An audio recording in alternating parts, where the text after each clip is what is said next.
This episode of Out of Spec Reviews is brought to you by Magna. More on that later.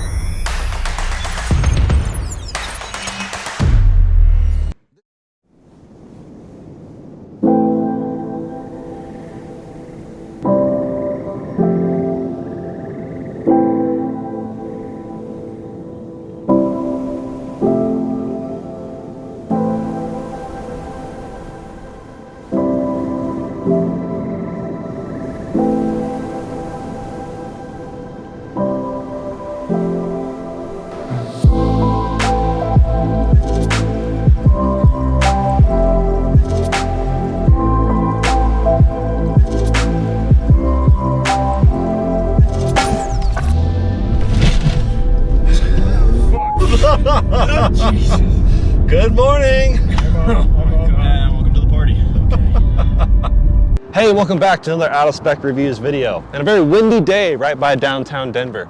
This is the Mercedes GLS 450. Just like the S-Class, the 450 is the smaller engine, maybe less desirable one, or is it? This thing is still great. I love it. Kyle freaking adores it. And I wanted to kind of take a closer look at it and see how it stands in the competition of a day and age where everyone seems to want a giant SUV.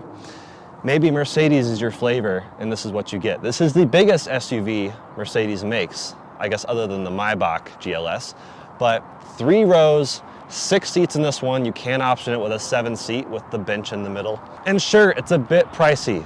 Priced as tested, this is about $94,000. Starts at $77,000 and just goes up from there with options. But I actually wanted to ironically separate the value from the equation and just see how good this is as a standalone. Because if you're looking at a Mercedes and you're set on the brand, you love it, you're not necessarily looking for what's the best possible thing I can get as far as specs on paper. You have to experience it. So let me do my best to help you experience the GLS 450. Before we dive a bit deeper, let me talk about some of the styling. This is, I guess, the second generation of the GLS. It was updated, I think 2018, 19, something like that, a couple of years ago. And it looks fantastic. It has such a presence on the road. I mean, one of the first things that jumps out at you is, well, the size. I mean, standing next to it, I look tiny. The wheels are 23-inch, which is optional, but this is the biggest wheel you can get on it, and it's huge. I didn't actually realize they were 23s at first just because the car itself is so big, but once you stand up next to it, it's like, wow, these are massive. But the tires on the rear, 325s. That's intense. They're probably close to $1,000 to replace. This has the AMG package. These are AMG wheels, actually. They have AMG badges on them. Even though this is not an AMG car, it has a 6-cylinder engine. I mean, come on. But the fender flares are cool. The side skirt extension type things are cool, whatever they're called. Black mirrors are a nice touch. Black parts around the grille, lots of chrome. Huge Mercedes badge, which I think does actually house the radar, so it's functional. Ultrasonic sensors all around. Beautiful headlight design with their quintessential LED daytime running light. Of course, it says Mercedes and multi-beam LED etched into the metal. Just love premium headlights. And they actually look really cool when they light up at night. Above this Mercedes badge is another Mercedes badge in case you didn't feel like you had enough. With the front camera below the radar. I will say this is just all cheap plasticky feel, which is fine. You're not really supposed to touch all of your car, but don't expect metal everywhere. More cameras up on top in the front windshield. Don't love the chrome handles, but the blacked out B and C pillars are great. Love it when SUVs do that. The black roof rails on top, of course with the glass roof looking black, although it only goes back to about here, so it's not a full panoramic glass roof. Around back you have the badging of the GLS 450, which reminds you that you didn't get the bigger engine options. Nice Mercedes badge, properly sized, not nearly as huge as the front one. And then 4MATIC, which is standard. You just get all-wheel drive on Mercedes GLS no matter what you get. Down below those are these stunning taillights. I really like these. But the GLB was like, I guess, smaller, cute boxy.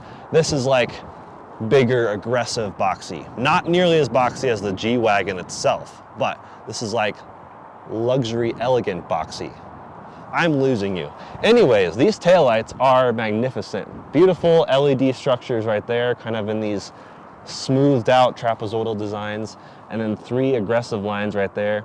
Really, really like them. AMG license plate holder, get rid of that. And then below that, what's even worse is these exhaust vents, which are just plugged. Yeah, that's not where the exhaust pipes are.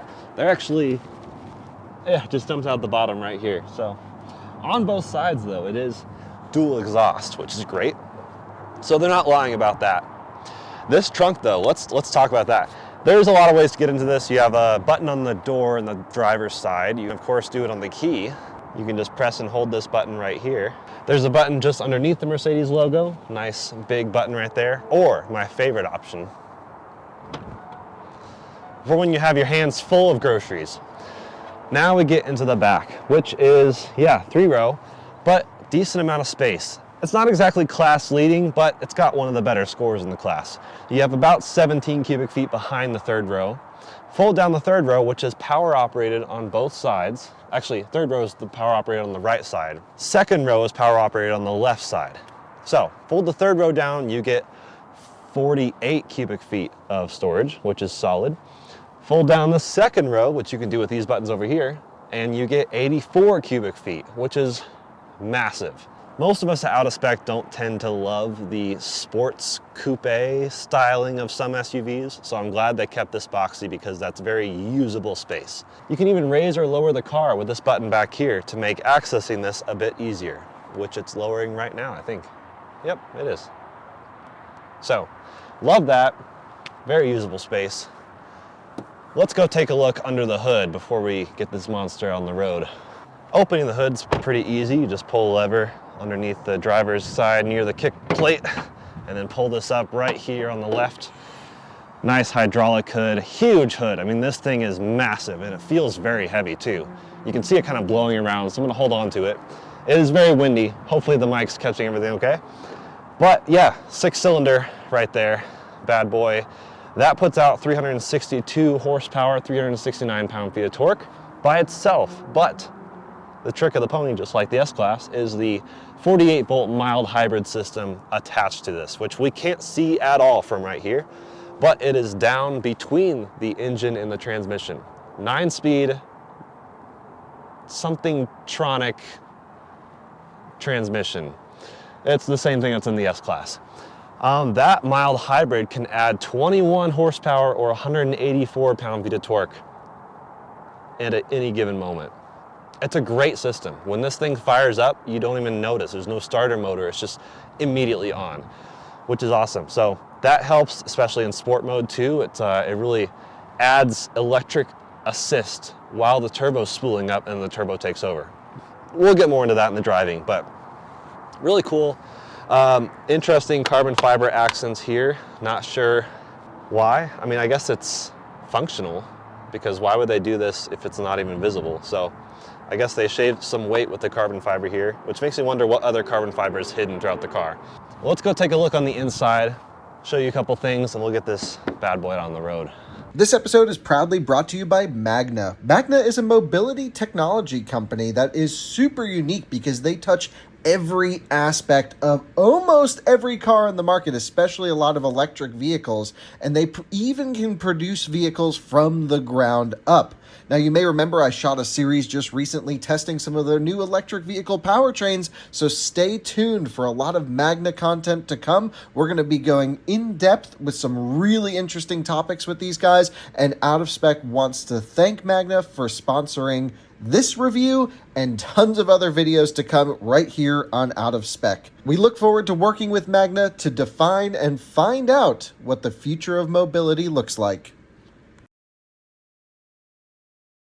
On the inside of the GLS, this is one place where it really shines. I mean, the moment you close the door, it's just silent.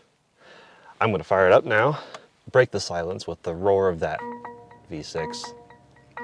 Nice chiming. Yes, I know, fuel is low, gotta go get some gas. But anyways, here it is. MBUX in all of its glory. It's really grown on me since I've used it in a variety of Mercedes vehicles.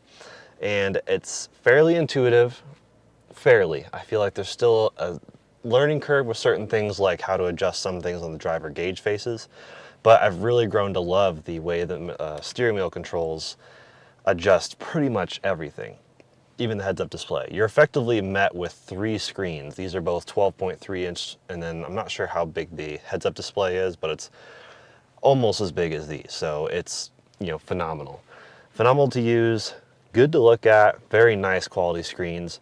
This one, unfortunately, not equipped with any sort of massaging seats. You do have heated and cooled seats as standard, heated steering wheel, which took me a while to find the lever on the back of the steering wheel. That's how you turn that on. This touchpad, not my favorite. Just like anything else though, you can get used to it. The palm rest is nice, but it's, I don't know, it almost looks better than it is to actually use it.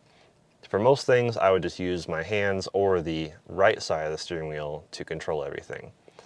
And yeah, that's honestly, it's simple. There's so much to get into. I'm not going to do a full video on all the ins and outs of the system. Vehicle light, ambient lighting is great in Mercedes. Pretty much all Mercedes, that's one of their best tricks. And then audio, so this is equipped with the Burmeister. The Burmeister is really good, but not my favorite. The S-Class definitely has an edge to this. Actually, the songs with heavy bass really annoy me because it just like is where my left foot is. It's like shaking. It's really strange. But you can adjust, of course, the equalizer, which is really just 3-band, and then sound focus and sound profiles. I actually like surround in this, which I don't usually like in many other cars. But lots to throw in here. The info screen can show you all sorts of things. Although it is annoying that you have to like hit the full screen to see even more, like your ride height. And then you have roll, or actually pitch, I guess, brake. So you can see live time, your accelerator and your brake. Engine for your performance specs at any given moment. Consumption, off-road score, a lot of things in there. Comfort is where you normally find massage seats. No massage seats in here, so that's a slight bummer. You do have seat heating balance, which is great. Love that. Wish more cars had that. And then you can do full screen on the display and just make the gauges kind of disappear. So a lot of interesting things you can do with the screens. But yeah, that's really it. Really effective air conditioning. I love having the dedicated buttons. I hate it when everyone hides the air conditioning, everything in the screen itself. Oh, the toggle right here to raise and lower the vehicle, that's kind of nice. Although to see what height it's in, you have to go all the way over to, oh shoot, all the way over to info, and then vehicle, and then full screen just to see what height it's in. That annoys me. Volume button is over here on the passenger side, which is kind of strange, but I guess makes sense because the driver has a volume button on the steering wheel. This way the passenger can get to it easily. And then opposite of that is your dynamic button to adjust your driving mode. And cup holders are great. Good size. They fit a variety of drinks, including this Nalgene, which actually fits in the front cup holders, all 4 of them. 2 in the door, 2 right here, and then 2 different size cup holders in the back. Comfort-wise, let's talk about materials. Nice leather all around. Well, nice-ish. This is not the premium highest end leather, and I actually don't like how like bulky it is. It's like just super rigidy, not smooth. Like the steering wheel, that's nice leather. And the door, it's fine. I like the cross stitching. I like the contrasted stitching. I like the wood accents. That's probably how I would spec mine. Just looks good. I mean, Mercedes, that's where they take the cake is, first of all, the acoustic quality. It's so nice and quiet in here. Plus the leather, just everything you touch feels really good. Very little piano black anywhere, only on the steering wheels controls. Paddles even feel nice. I kind of wish they were metal, but you know, you got metal accents everywhere else, so. And then, yeah, the screens are really good. Fairly big bezels, I will say, but at least they're black, so they kind of blend right in. So obviously the front's comfortable. That's, you know, Mercedes, you love to drive it. Let's go check out the back seats. Climbing in the back, actually also really nice. The huge panoramic glass roof really helps. And unlike some cars, it actually has a bridge in the middle. Well, that doesn't feel very premium, but it's because it can open, so that's valid. Backs, of course, of Mercedes, lots of vents everywhere, which is great. You want your rear occupants to be comfortable, theoretically. And then you have the same sort of power seats, not fully as powerful as the front ones. You can't adjust like all the different lumbar settings and thigh extension, but it is full power, even with the headrest, power up and down. Very nice. But I would totally be comfortable with a road trip across the country. Super easy. And the climate control is actually really good back here too. So it has 4-zone as standard, I believe. And you can also get a 5th zone option for the rear. Well, that's enough about the interior. You probably want to see how it drives.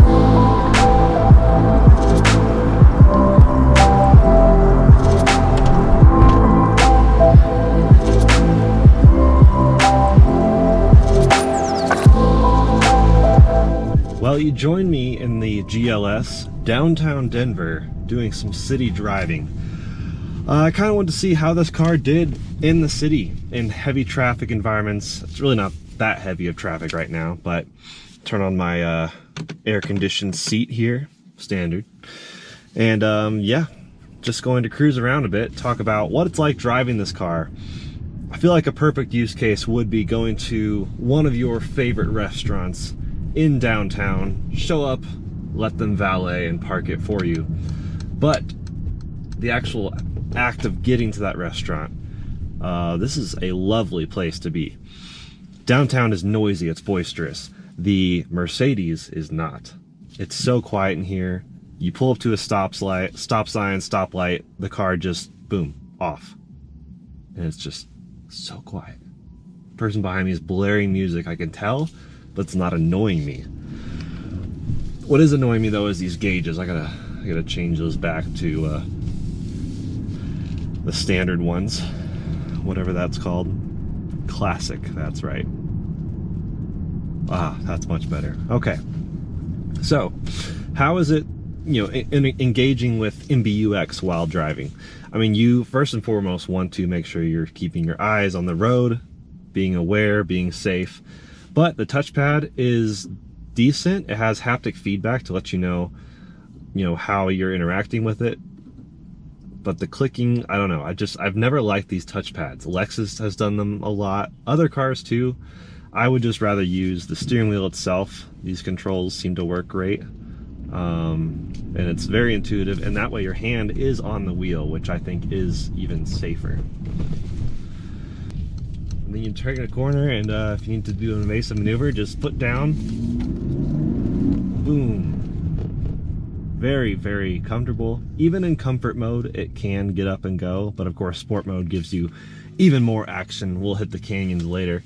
But this thing, I feel, not only do I like driving this around town because I like driving this anywhere because it's GLS, but I feel like people look at this and they're like, wow, that's cool. And I'm like, I know. Would I rather be in that white Bentley? Maybe. But this is genuinely a nice place to be. But even the driver assistance is pretty good. You have to activate it by pressing on and then hit up or down on the wheel there. And you can click it or click it heavily to adjust between 1 and 5 mile-an-hour increments. And I have it set on the furthest distance follow right now, which actually feels pretty comfortable to me. Any of the closer distances have made me freak out. And even right there, it's delayed. It's not as natural as you would do it. I would have braked a lot sooner and gradually coasted to the stop. I know it can see it. Even in the heads-up display, it's showing me in hundreds of feet how far in front of me the person is. But the car just does it a bit aggressively, even in this comfort mode. But it's a really solid system. Not the best. If you're familiar with our hogback challenge, which we do all of our driver assistance tests in, here we go, I'll resume. Nice, easy going, yep. It's good. Nice 3rd gen Prius right there. I don't know why we always point out Prii in our videos. But we did the hogback driver assistance challenge in this car, and it was not very good, actually. But it's just that's not the point of this system. The system is meant to be driver assistance, not really take over for you. It's not like Tesla Autopilot. One of the things I'll mention in this video, at least, go check out that video for a whole review of the system. But one annoying thing to me is just not having a capacitive steering wheel. You could be in really simple, straight stop and go traffic and just have to keep torquing the wheel. Of course, it takes light torque, which is great. I don't, as long as it's not super heavy torque, then it's okay. But it's still just not my favorite thing to interact with. I would rather it be capacitive, and we know the technology exists. Many other companies use it. I just wish Mercedes would use it, especially at this price point. I feel like that's a premium thing to throw into a car, especially with a wheel this nice. But enough with the city. Let's go jump on the highway and see how it feels at speed. All right, on I-25 through the dreaded section of downtown Denver. It's great. I mean, what could you expect? It's a Mercedes. It's quiet. It's smooth. I have it in eco mode right now, but even in eco mode, if you put the pedal down, it'll give you what you want. It just remaps the pedal so you tend to drive a bit more efficiency. It takes more effort to go places. Highway noise, I'm in fairly decent traffic. It's quiet. It's not S-Class quiet. It's just not quite to that level. I don't think there's any sort of active noise cancellation or anything in here. It's just naturally the MVH is really pretty good. Nice thick glass. And you have wide tires, which I think do attribute to some of the noise I'm hearing. It's pretty much all road noise, I feel like. It's very windy outside, but I don't hear too much of the wind, although you will hear more of that too, just because of the larger boxiness of the vehicle. So, really, it's fine on the highway. I mean, I would absolutely road trip this across the country in a heartbeat. Although, the 18 miles per gallon city, 24, I think, highway, it's good, not great. But then again, you're buying a Mercedes. Why are you concerned about the optimal fuel cost? If I was more fuel conscious, I would buy the 3rd gen Prius that we saw a while back. Well, actually, I used to have one, and it was very fuel conscious, but it was not quiet like this. Not the same. And it even has automatic lane changes. So I'll just tap it. It turns on the blinker for you instead of just doing 3 blinks, and then it lane changes for you. It checks, of course, with the sensors around the car. I like this car a lot. I mean, you kind of grasp from my impressions of the design, the driving dynamics, just the materials. I really, really like it. Kyle really likes it. But I wanted to get some additional opinions. Don't just take my word for it. I am driving through Rocky Mountain National Park with 4 additional opinions on the interior of the GLS and the ride quality and everything. So I guess let's start right off. Justin, what do you think of this? But by the way, this is also a test. How well is this vehicle equipped for bachelor parties? We're basically here hanging out with this guy and yeah, driving through Rocky Mountain National Park. Beautiful, beautiful roads. And I guess the first thing I want to point out is I can whisper to Todd in the far back seat and he can hear me because it's so freaking quiet. You don't gotta whisper. So, thoughts all around. I do like the seats. I've always never really been a fan of Mercedes seat controls because it's really confusing to me. But once I spent 20 minutes figuring it out, I do like it. It has, so I don't understand this tiny cup holder here. That looks like it's only for Red Bull. This also fits in the door cup holder. Oh, nice. Yay. Are we allowed to put this here? Because that's got... branding. Yes. Yeah. Oh, it's fine. Kyle drinks Starbucks 24/7 Okay. every single day. They should really sponsor us at this point. I like the moon Hey, roof. Starbucks. like that. Just saying. Great opportunity. We do get gifts from corporate every Christmas. So. Starbucks.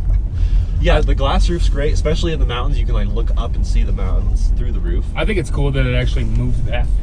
Yeah, it does open. So yeah, a lot of cars have glass roofs, but they're just statically in place, which is cool because you have no bar breaking it up. But in this case, it does open. Yeah. So what, Tyler? You're 6'6". How's the back seat room? My legs fit.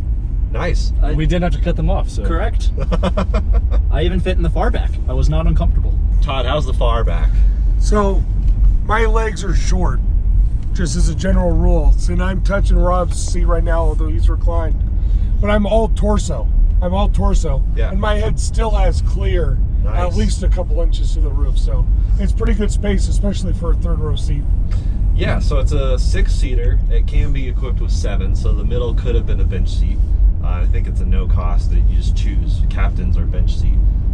But yeah, pretty impressed Captain seats. with the space. Yeah, captain seats are nice. It is funny that they have 2 oh shit handles up here, so like I can grab my own in case I freak myself out driving. But what if we grab the same one at the same time? Then that's a moment. You guys should just cross arms. And we've been blasting the stereo a bit. Burmeister, which is an optional upgrade, pretty solid. Although it's a bit weird on my side. I don't know how yours is, but when the bass is thumping, it's like there's a sub near my left foot, and it's like this weird vibration thing that I don't really like. I don't know if I got the same effect, but I also wasn't paying attention to that when we were I think that you need to crank this thing up all the way and see what it really's got. Yeah, we gotta go full volume. I will say that I do like that there is an air vent on the side right here for the back. It's not just in the center. Oh, yeah, it's right here. That's a Mercedes thing. That's Definitely. really awesome. They like giving air vents to the back seats. They and should. you guys have your climate zone, 4 zone. Yeah, we do have our own 5 zone right is optional, so Todd could have had his own if they had equipped a few more. Don't love this touchpad, honestly, but it's fine. Does the trick. Mercedes is nice because I can use the wheel controls to adjust the entire screen. So that's cool. I think the dash is awesome. yeah, the screen Dash is great. very nice. MBUX has really grown on me as Mercedes-Benz user experience. I guess that's what it stands for. I like this fake wood. Real wood. Is it actually. real wood? Yep. They don't chip you on that. Real wood, Wow. metal speaker grills with the Burmeister. Nice materials. Although this is the cheap leather seat option. They should have optioned the. You can nicer tell leather. that it's the cheap See, leather, I to be wouldn't have honest. any idea.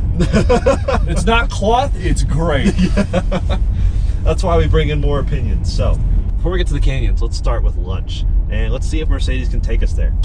Hey, Mercedes, How may I help you? take us to Claire's restaurant. It's a bit slow. It's true. We are in the mountains. I am starting route guidance to Claire's Restaurant and Bar, Estes Park. Wow. Oh, First nice. try. Okay. That's fancy.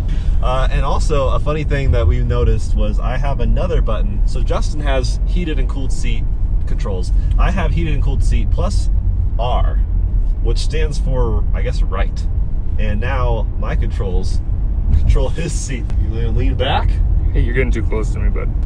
Dang it, my legs. Ow! Because the idea is the executive seat would be where Rob is sitting, and that would be the seat with the nicest massaging functions. And then the driver can then move this seat all the way to the front and give Rob optimal leg room. And that's something you would learn in that German chauffeur school. Yeah, if you went to Germany and did like a Mercedes chauffeur class.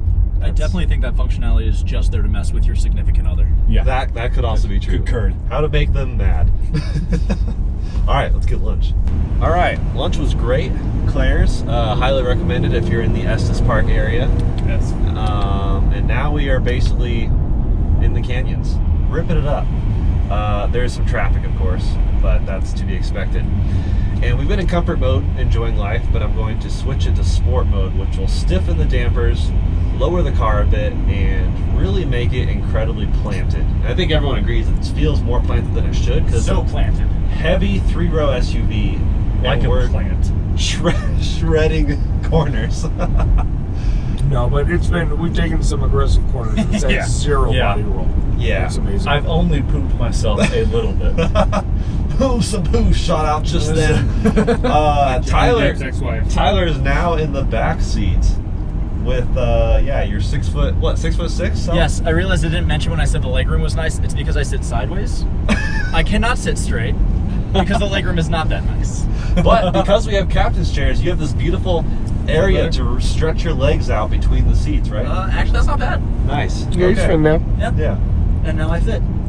Nice.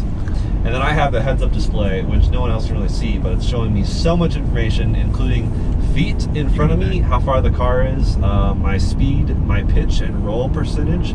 So right now we're going up a 5% incline, and I am 1%, especially if I roll back and forth. So in comfort mode, you'll see a lot more undulation left and right. A lot of traffic, which is a bummer for these driving sections. Don't they know we're in a Mercedes? Tell me to get out of our way. Don't they know? Yeah. We're better than you. But you put the foot down, this thing just sings. Beautiful, well-tuned engine, 6-cylinder inline turbo with the EQ boost, which is Mercedes term. Anything EQ in Mercedes lineup is electrification. So EQS, EQS SUV, fully electric, and then the other cars have EQ boost, which is a mild hybrid 48-volt system sitting between the engine and the transmission, which basically gives you effectively a boost. It's almost like another type of turbocharger. So the engine itself, I think, is about 350 horsepower, more or less, 369 pound-feet of torque. Nice. And the EQ boost will essentially give you 20 more horsepower or so and 180-something pound-feet of torque just immediately, which is more torque than my Miata makes in and of itself. It's just instant. Because it's Miata. Yeah. Slow car, fast gang. Again, super quiet. It's super windy outside. We just can't even tell because we're in a cage of heavy Mercedes GLS. 9-speed transmission, shifts fairly quickly, not dual clutch, but you can manually override it with the paddles. There we go. The engine itself sounds really good, but we're just, through this little chicane right here, just absolutely, yeah, we're having a good time.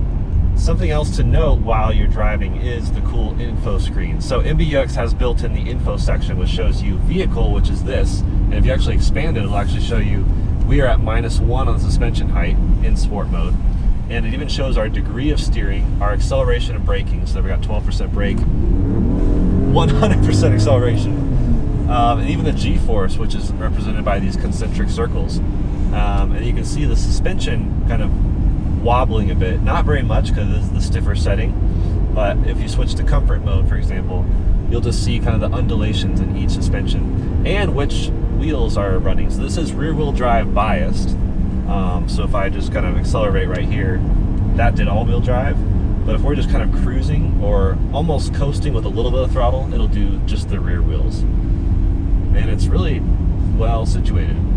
If you go back, there's also the engine section, so you can see your in the moment horsepower and torque, and the boost and the battery voltage.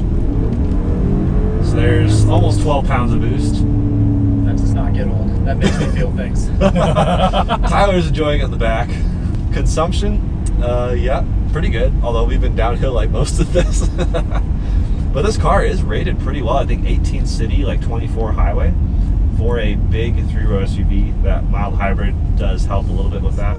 You can put an individual mode and configure your own settings. So in my individual mode, it is set to, sport on the engine, and then comfort on suspension and steering, and then sport on the electronics ESP. What does that stand for? Especially sport. Especially sport. Even in comfort mode, this thing shreds. You know you can get your kids to school on time and kind of do a handbrake turn. Well, not really.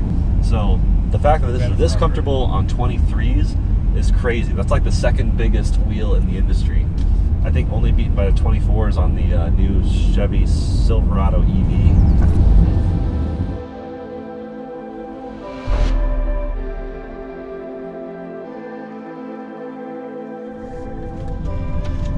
So there you have it, Mercedes GLS, my opinion and many other opinions. There's a lot of nice 3-row SUVs you can buy, just a lot of 3-row SUVs in general. If you just need the space, you could find something cheaper. And if you need like a luxury 3-row SUV, there's other options like the Q7, but it's just not a Mercedes. You don't get the prestige of driving a Mercedes, sitting in this environment. And it's on the S-Class chassis. I mean, that's something to be considered. So yeah, how do you get everything? It may be spending $100,000. A lot of 3-row SUVs can be spec'd that high, even from the likes of local American manufacturers. It's just a lot of vehicle, and that can cost a lot of money. This thing has a lot of cool options though. I wish it had a few more options equipped, like the 5-zone climate control, the massaging seats, and did you know you could get heated and cooled cup holders. That's pretty sweet. But just as it is, even in its base-ish form, I love this. The air suspension, the default heated and cooled seats, nice heated steering wheel too. It just does pretty much everything I would want. You feel like you have this presence on the road. It looks like a boss. So, should you buy it? I don't know. Should you drive one? Yes. The bottom line is that comparisons have to go beyond the paper.